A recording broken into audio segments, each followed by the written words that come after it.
What's going on, everyone? It's Brian again.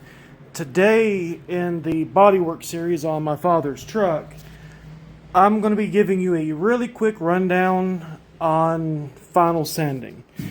As you can tell, I need to wash this thing, but it works for now. There's a few different ways you can sand. Obviously, you can use your hands, folding up some paper, and do it that way, which is fine for really intricate areas. You know, spots in behind the cab here, you know, places like that. Stuff inside the door jambs, stuff that you just can't get a block in there to reach with. If you're doing a larger area, say the door for example, you're going to want to use a block. Now, that does not have to be a very fancy part. You don't have to go spend any money to go out and buy, you know, a Durablock or anything like that. You know, insert block company here.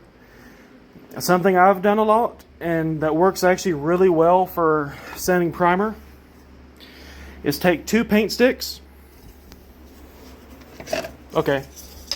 Now, 2 paint sticks and tape them together so that it's relatively smooth. Because if you'll notice, a lot of wet and dry paper is right at the same length. You might have to trim a little bit, but right at the same length as your paper. And then you just fold your paper up and block like that. Something else you're going to want to do if you're doing a big spot. If you're doing, you know, that big of an area, it doesn't matter. But if you're doing a huge area, you're going to want to do what's called guide coating or peppering. Which, just as the name applies, is you can actually buy guide coat, but we've always just used spray paint. Don't ask me why, there is no great purpose either way. But you're going to take and just lightly pepper it, dust it. Don't know if you can see that. Yeah, there you can. Whenever you sand that, if there's any dents, dings, scratches, whatever, it will still stay shadowed, and you know where to fix it. Now, on a car like this that's going to be street driven, one blocking is all that's going to get.